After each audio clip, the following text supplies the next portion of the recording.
जब गरीबदास जी की आत्मा को लेकर परमात्मा धर्मराज के दरबार में पहुंचे। धर्मराज कौन है? जो यहां का सबका अकाउंट रखता है, पुण्य और पाप का। और वो ब्रह्मा विष्णु महेश जब उसके दरबार में जाते हैं तो धर्मराज कुर्सी नहीं छोड़ता। चीफ जस्टिस है यहां का वो। जैसे भारतवर्ष का सुप्रीम कोर्ट का चीफ जस्टिस, मंत्री वहां जाओ कोर्ट में स्वाभाविक, या कोई प्रधानमंत्री जावे, वो अपनी सीट छोड़कर खड़ा नहीं होगा। जब राष्ट्रपति जाएगा तो चीफ जस्टिस भी अपनी कुर्सी त्याग कर सत्कार से उसके लिए खाली कर देगा, विराजमान हो, क्योंकि वो चीफ राष्ट्रपति सुप्रीम जज भी है। इसी प्रकार पूर्ण परमात्मा जब वहां पहुंचे, गरीबदास जी को साथ लेकर के धर्मराज के दरबार में, धर्मराय के दरबार में, तो जाते ही परमात्मा की शक्ति को देखकर धर्मराज ने कुर्सी त्याग दी, सिंहासन छोड़ दिया और कहा, विराजो परमेश्वर। परमात्मा बैठे नहीं, खड़े खड़े, जैसे एक उच्च अधिकारी निम्न अधिकारी को आदेश देता है रौब के साथ, ऐसे उनके साथ वार्ता की, वो आपको सुनाते हैं। अब गरीबदास जी ने आंखों देखी शक्ति और उनकी महिमा का कैसे वर्णन किया। पंजा दस्त कबीर का सिर पर राखो हंस, यम किंकर चंपै नहीं उधर जात है वंश। दर्द बंद दरबे से है सतगुरु पुरुष कबीर, नाम लिए बंद छूटे है और टूटे यम जंजीर। सतगुरु पुरुष कबीर हैं तीन लोक तत्सारे, कोट 49 पृथ्वी 14 भवन उधार। सतगुरु पुरुष कबीर हैं तीन लोक तत्सारे, 2-4 की क्या चले ये उधार हंस अपार।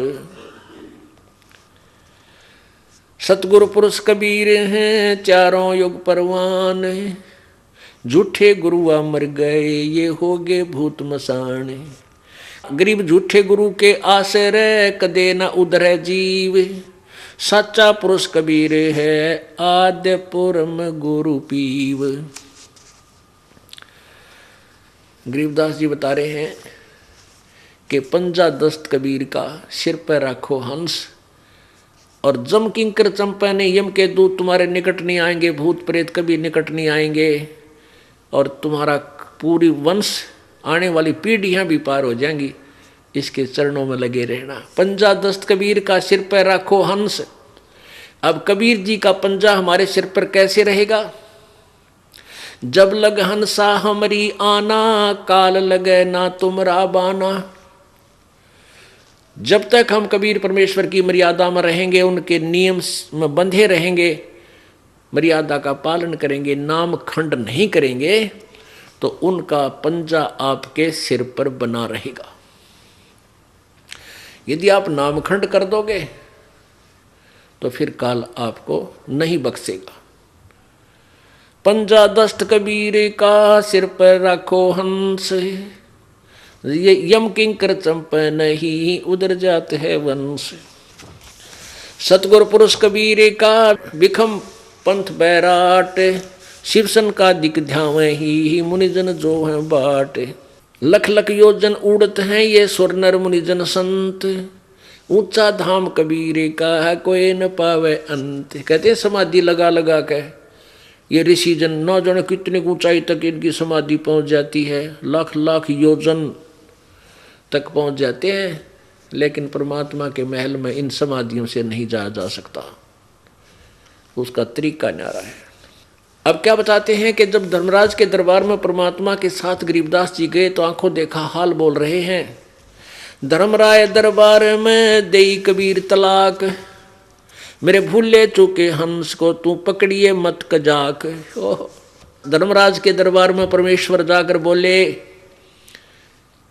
कि ए धर्मराय, ओ कजाक, यानी जैसे डांट मारा करें नीचे वाले, अधिकारी पर बड़ा अधिकारी कजा कहते हैं, और निकम्मे और डफरमैन। मेरी बात सुन ले, धर्मराज को परमात्मा ऐसे बोल रहे हैं, धर्मराय दरबार में दे कबीर तलाक, मेरे भूले चौके हंस को तू पकड़िए मत कजाक। कि मेरा कोई हंस है जिसने मेरा नाम ले रखा है, उसको तू पकड़, उसको तू हिसाब मत करना, उसका कोई अकाउंट नहीं करेगा। फिर धर्मराज क्या बोला, बोले पुरुष कबीर से धर्मराय कर जोड़, हाथ जोड़कर न्यायाधीश बोला, तुमरे हंस न चंपा हूँ मन 2 लाख करोड़। आपके जो उपदेशी हैं, आपकी शरण में जो आ गए आपके हंस, उनको मैं नहीं पकड़ूंगा, ना उनका कोई अकाउंट करूंगा। मैंने 2 लाख करोड़, लाख तौबा है मेरी। फिर प्रश्न करता है विनम्रता से धर्मराज, कहता है कि भगवान, जिसने आपकी शरण में आने से पहले शराब पी रखी, चोरी कर रे डाके मारे, जीवन साकी ये मांस खाए, उनके तो बैड अकाउंट मेरी बही में लिखे हैं, मेरे अकाउंट में, उनको तो मैंने सजा देनी पड़ेगी, ये मेरी मजबूरी है प्रभु। परमात्मा बोले, ये कर्म भ्रम ब्रह्मंड के मैं पल में कर दूं नेस, इन पे ऐसे कलम मार दूंगा, काट दूंगा, और जिन हमरी 2 दिसो करो हमारे पेश। जिसने मेरा नाम बता दिया कि मैं कबीर साहब का अनुयायी हूं, और भूल भटक कर तुम मुझे यहाँ ले आए हो, कहते हैं उसका अकाउंट मत करना। और उसने जो मेरी शरण में आने से पहले जो गलतियां कर रखी, उनको मैं कैंसिल कर दूंगा, खत्म कर दूंगा, उन पापों को काट दूंगा, तेरे अकाउंट से भी निकाल दूंगा, फिर तुझे कोई बोधरेशन नहीं रहेगी।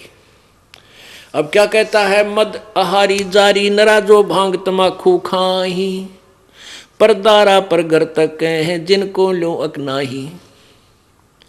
धर्मराय विनती करे सुनियो पुरुष कबीर, जिनको निश्चय पकड़ूंगा जड़नी पड़े जंजीर। कर्मों से तीरथ थे अब हैं जो शरण कबीर, जिनको निश्चय मारूं हूं काढ़ो बल तकसीर। कि पहले तो सब कर्म किया करते थे, अब जो आपकी शरण में आगे, उनके लिए दंड तो प्रभु मैंने देना पड़ेगा। तो क्या कहते हैं परमात्मा, पहले किए सो बख्श हूं आगे करे ना कोई, कबीर कहे धर्मराय से नाम रटे मम सोई। के पहले जो किए उन्हें बख्श दूंगा, कैंसिल कर दूंगा। जो मेरा नाम रटते हैं, जो मेरी सच्ची साधना करते हैं, कर्म भ्रम ब्रह्मंड के मैं पल में करहूँ नेस, जिन हमरी 2 दिसो करो हमारे पेश। शिवमंडल ब्रह्मापुरी चाहे विष्णु लोक में हो, हमरे गुण भूले नहीं तो आन छुटाऊं तो। अब क्या बताया है कि जो मेरी शरण में है और जिन्होंने मेरा उपदेश ले रखा है, उन्होंने पहले गलती कर रखी अनजानपने में, उन सबको मैं, उन पापों को नाश कर दूंगा, खत्म कर दूंगा। और आगे मैं इतना ज्ञान दे देता हूं कि परमात्मा कहते हैं ऐसा ज्ञान दूंगा कि वो बहुत प्यारी आत्मा गलती नहीं करेंगे। अपुण्यात्माओं, हम परमात्मा की महिमा से बिल्कुल अपरिचित थे। दंत कथा लोक वेद सुना सुना के हमारा जो हिंडोला बना रखा था, इन्हें कोई किसी को भगवान बता देता था। कहीं पर कितना 4 ईंट लगा रखी है, मंदिर बना रखा है, और किसी मूर्ख ने कह दिया ये इसमें है भगवान, उड़ा कुत्ते मुत्ते एक मंडी सी बना रखी है, और हम उसने पूजा करते, और कुत्ते उड़ा मूझ कर जाते। इतना गजब भैया है। किसी ने किताब बता दिया नैना देवी में, उड़ा नैना देवी में 2500 आदमी मर गए, इसमें बागा दौड़ी में। बतावा कित गई थी वह नैना देवी, जब नाश कर दिया। गए थे कल्याण करवाए सर्वानाश, एक एक परिवार के 3-3 आदमी मर गए वहाँ पर। तो पुण्यात्माओं, हम घने दुखी हो गए। हम दुखी हो गए, भगवान से दूर होकर के परमात्मा को ना पहचान कर इन अज्ञानी ऋषियों और गुरुओं को हमने पूर्ण संत मानकर। अब उनसे पीछा छुटवाओ और परमात्मा की शरण में आओ, अपना कल्याण करवाओ। बोलो सतगुरुदेव।